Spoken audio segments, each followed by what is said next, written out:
ለጠላቶቻችን ያለኝ መልእክት ደፍሮ የሚሞክረን ካለ ግን ግብዓተ መሬቱን እናፋጥናለን። ደፍሮ የሚሞክረን ካለ ግብዓተ መሬቱን እናስፈጽመዋለን። ጠቅላይ ሚኒስትር አብይ እየሰራን ያለነው ጠላቶች አቅማችንን አይተው እንዲገቱ ከሞከሩም እንዲቀጡ ለማድረግ ነው ሲሉ ወደ ካይሮና አስመራ ከባድ እሳት ወርውረዋል። ከኤርትራ መንግስት ጋር እርቅ ቢፈጸምም ተጠያቂነት ይኖራል። ህወሓት ቢሰረዝም ስምነቱ በባለቤትነት እናስፈጽማለን። ስምረት ትራምፕ ስደተኞች ወደ አሜሪካ እንዳይገቡ ቋሚ እገዳ ሊጥሉ እንደሚችሉ ፍንጭ ሰጡ። ማስጠንቀቂያው ስለ ኢትዮጵያውያን ስደተኞች ምን አለ? በቀጠለው የኢትዮ ኤርትራ ውጥረት አሁንም አዲስ ነገር መሰማቱ እንደቀጠለ ነው። ድሉ ወደ ኢትዮጵያ እንዳጋደለ አመላካች ነገሮች በታዩበት በዚህ ሳምንትም አስመራ የተለያዩ ነጥቦችን ስትል ተስተውላለች። ታዲያ በዚህ መሃል ጠቅላዩ ከባድ እሳት ወደ አስመራ ወርውረዋል።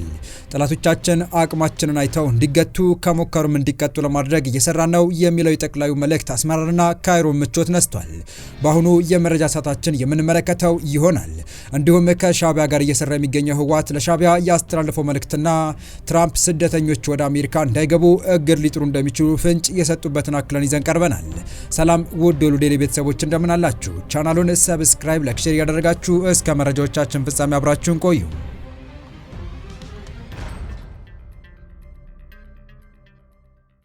በምርጫ ቦርድ እውቅና የተነፈገው ህወሓት ሊቀመንበር ዶክተር ደብረጽዮን ገብረ ሚካኤል ሆራይዘን ሚዲያ ከተሰኘ ዩቲዩብ ጋር ባደረጉት ቃለ ምልልስ የፕሪቶሪያው ስምምነት ላይ የሚነሱ እንከንና ውዝግቦች ከቀናት በፊት የተጠናቀቀው የማዕከላዊ ኮሚቴ ስብሰባ ውሳኔዎች እንዲሁም ከኤርትራ ጋር ጀምረውታል ስለሚባለው ግንኙነትና ሌሎችም ወቅታዊ ጉዳዮች ላይ ማብራሪያ ሰጥተዋል። ሊቀመንበሩ በዚሁ ማብራሪያቸው ከኤርትራ መንግስት ጋር እርቅ ለመፈጸም የፈለጋችሁ በፌዴራል መንግስቱ የሚቀርብባቸውን ተጠያቂነት ለመሸሽ ነው የሚሉ አስተያየቶች ጎላ ብለው ይሰማሉ ለሚለው ጥያቄ ከኤርትራ መንግስት ጋር በጋራ ለመስራት እርቅ ፈጸምን ማለት ተጠያቂነት አይሰፍንም ማለት እንዳልሆነ ሊሰመርበት ይገባል ሲሉ ገልጸዋል። የህወሓት ማዕከላዊ ኮሚቴ ስብሰባውን ማጠናቀቁን ተከትሎ ባወጣው የአቋም መግለጫና ውሳኔ ከፋኖ ኃይሎችና ከኤርትራ ጋር ሰላማዊ ሁኔታን መፍጠር እንደሚገባ መግለጹ ተከትሎ ከኤርትራ ጋር አለ ስለሚባለው ግንኙነት እንዲሁም የተጠያቂነት ጉዳይ ተነስቶላቸዋል። በምላሻቸውም ከኤርትራ መንግስት ጋር እርቅ መፈጸም ማለት ተጠያቂነት አይሰፍንም ማለት እንዳልሆነ ገልጸው የፕሪቶሪያው ስምምነት ከፌዴራል መንግስት ጋር ስንፈራረም ሰላማዊ ሁኔታ ቢፈጠርም በጦርነቱ ለፈጸማቸው ወንጀሎች ተጠያቂ የመሆኑ ጉዳይ ለድርድር አይቀርብም ብለዋል።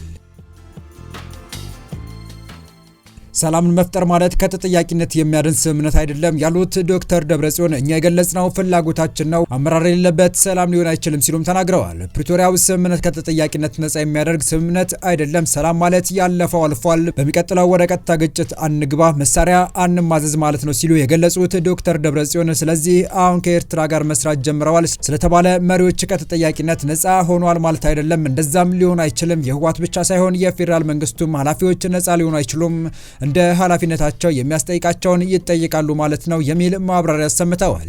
ይሁን እንጂ የፕሪቶሪያ ስምምነትም ሳይቀር ፈርመን ከፌዴራል መንግስቱ በኩል እስካሁን በትግራይ ህዝብ ላይ ለተፈጸመው ድርጊት ተጠያቂነት አላየንም ያሉት ደብረጽዮን ስምምነቱ በተፈረመበት የመጀመሪያ ጊዜያትም ጊዜያዊ አስተዳደሩ የስምምነቱ ውጤት ሆኖ ሳለ ዋና ተደራዳሪና ፈራሚ እንደሆነ ተደርጎ የተቀመጠ ቢሆንም ወዲያውኑ ለአፍሪካ ህብረት ፓናልና ሌሎች አደራዳሪ አካላት ቅሬታ ቀርቦ መስተካከሉን አስረድተዋል።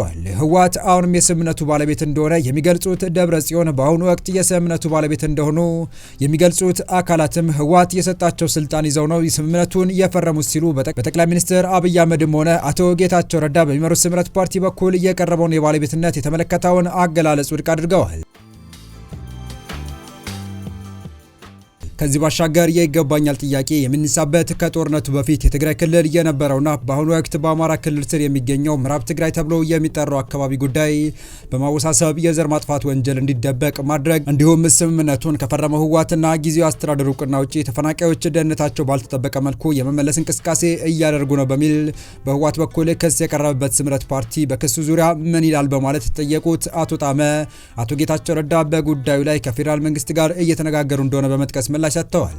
ተፈናቃዮች በፕሪቶሪያ ስምምነት መሰረት ደህንነታቸው ተጠብቆ እዛ ያለው አካባቢ በሰላምና በእርቅ ነገሩ ተፈቶ ወደ ቀያቸው ተመልሶ ሰላማዊ ኑሯቸውን መኖር አለባቸው ብለን የምናምነው በዚህ ጉዳይም ከማንኛውም አካል እንሰራለን።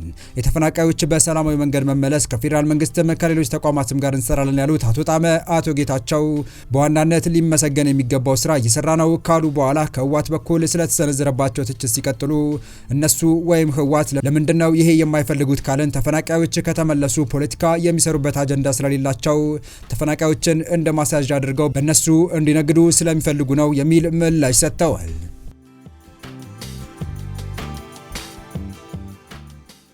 ለጠላቶቻችን ያለኝ መልእክት ደፍሮ የሚሞክረን ካለ ግን ግብዓተ መሬቱን እናፋጥናለን።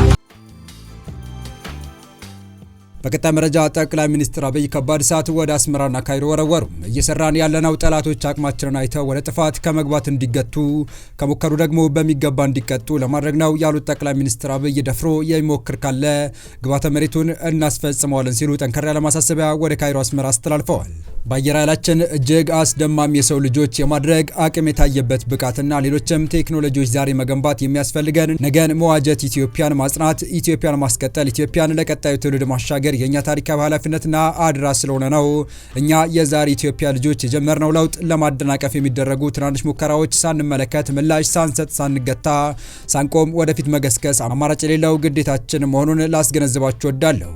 መዘጋጀት ያለብን ትላንት ለምናውቀው ጠላት አዲስ ላልሆነ ስልት ሳይሆን በአዲስ መንገድ በአዲስ ስልት ባልጠበቅነው ሁኔታ መተው ይቺን ታላቅ ሀገር አንድነቷን ነጻነቷን ሊገዳደሩ የሚፈልጉ ኃይሎች የማድረግ አቅማችን አይተው እንዲገቱ ከሞከሩም እንዲቀጡ ማድረግ ነው።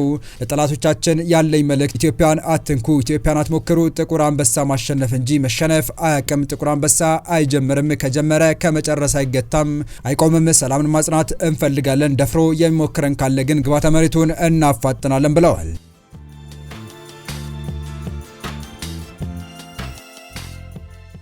በመጨረሻም ፕሬዚዳንት ዶናልድ ትራምፕ ከሁሉም የሶስተኛው ዓለም ሀገራት ስደተኞች ወደ አሜሪካ እንዳይገቡ የሚያደርግ ዘላቂ እገዳ ለመጣል እቅድ እንዳላቸው በማህበራዊ ሚዲያ ገጻቸው ላይ አስታወቁም።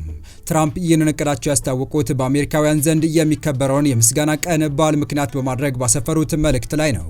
ይህ የፕሬዚዳንቱ ሀሳብ የተሰማው ባለፈው ረቡዕ አንድ አፍጋኒስታዊ ስደተኛ ዋሽንግተን ውስጥ ሁለት የብሔራዊ ዘብ አባላት ላይ ተኩሶ ክፉኛ ካቆሰላቸውና የአንደኛዋ ሕይወት ካለፈ በኋላ ነው። ትራምፕ ይህንን ጥቃት ተከትሎ ለ19 የውጭ ሀገር ዜጎች የሰጡት የመኖሪያና የስራ ፍቃድ እንዲመረመር አዘዋል። ትራምፕ በጽሁፋቸው አሜሪካ ሙሉ በሙሉ እንድታገግም ከሁሉም የሶስተኛ ዓለም ሀገራት የሚመጡ ስደተኞች ላይ ቋሚ እገዳ ጥላለሁ፣ እንዲሁም በባይደን ዘመን ወደ ሀገሪቱ እንዲገቡ የተደረጉ ሚሊዮኖች ፍቃድን እሰርዛለሁ ሲሉ ትሩዝ በተባለው የራሳቸው የማህበራዊ ሚዲያ መድረክ ላይ አስፍረዋል። የአሜሪካ የዜግነትና የኢሚግሬሽን አገልግሎት ረቡዕ ዕለት ከብሔራዊ ደህንነት ስጋት ጋር በተያያዘ ለ19 ሀገራት ዜጎች ከዚህ ቀደም በአሜሪካ የተሰጡ የመኖሪያና የስራ ፍቃዶች እንዲሁም የቀረቡ ማመልከቻዎችን እንደሚመረምር አስታውቋል። ከዚሁ ውሳኔ በተከታይነትም ፕሬዚዳንቱ የሶስተኛው ዓለም ካሏቸው ሀገራት የሚመጡ ስደተኞች ወደ አሜሪካ እንዳይገቡ የሚያደርግ ቋሚ ውሳኔ እንደሚያሳልፍ አስታውቋል። ትራምፕ ምንም አይነት ዝርዝር ማብራሪያ ሳይሰጡ በደፈናው የሶስተኛው ዓለም ሀገራት በማለት የጠቀሷቸው በምጣኔ ሀብት እድገት ዝቅተኛ ደረጃ ላይ ያሉትን በዓለም ደቡባዊ ንፍቀ ክበብ ውስጥ የሚገኙትን ሀገራት እንደሆነ ይታመናል። ከእገዳው በተጨማሪም ለአሜሪካ ጠቃሚ ሀብት የማይሆኑ ወይም አገሪቱን መውደድ የማይችሉትን ጭምር ከአሜሪካ እንዲወጡ እንደሚያደርጉ አመልክተዋል። እንዲሁም ዜጋ ላልሆኑ ሰዎች የሚሰጠው ሁሉም የፌዴራል መንግስቱ ጥቅማ ጥቅሞች በሙሉ እንደሚያስቆሙ አስታውቀዋል። ፕሬዚዳንት ትራምፕ በትሩዝ ሶሻል ላይ ባሰፈሩት ረጅም ጽሑፍ ላይ አብዛኞቹ በአሜሪካ የሚኖሩ የውጭ ዜጎች በቀውስ ውስጥ ካሉ ሀገራት፣ ከእስር ቤት፣ ከአእምሮ ህሙማን ተቋማት የወጡ እንዲሁም ወሮበሎች ወይም እጽ አዘዋዋሪዎች ናቸው በማለት በሀገሪቱ ለሚከሰቱ የወንጀል ድርጊቶች ተጠያቂ አድርገዋቸዋል። ስደተኞች በተመለከተ በትራምፕ አስተዳደር እየቀረቡ ያሉት ሀሳቦች ይፋ የሆኑት የ29 ዓመቱ የቀድሞ የሲአይኤ ሰራተኛ አፍጋኒስታዊው የፈጸመው ጥቃት ተከትሎ ነው። ግለሰቡ በአፍጋኒስታን ጦርነት ወቅት የአሜሪካ ወታደሮችን የረዱ አፍጋናውያን ወደ አሜሪካ እንዲገቡ ባደረገው አሰራር መሰረት ወደ ሀገሪቱ እየገባ ነው። የተወደዳችሁ የቻናላችን ቤተሰቦች ለአሁኑ ለእናንተ ይመጥናሉ ብታደምጧቸው ታተርፉባችኋላችሁ ብለን የመረጥንላችሁ ዕለታዊ መረጃዎቻችን እስካሁን ያደመጣችኋቸው ነበሩ። በተመሳሳይ ሀገራዊና ቀጠናዊ ጉዳዮች እንዲሁም ዓለም አቀፋዊ የጂኦፖለቲካ ወታደራዊና አነጋጋሪ ክስተቶችን ለበለት ተከታትለን በትኩስ ይዘን እንደምንቀርብ እያሳወቅን የቻናሉ ቤተሰብ ካልናችሁ ሰብስክራይብ፣ ቪዲዮን ላይክ እና ሼር በማድረግ ተደራሽነታችን ታሰፉ ዘንድ አክብሮታዊ ግብዣችን ነው። አበቃን። ሰናይ ጊዜን ተመኘን።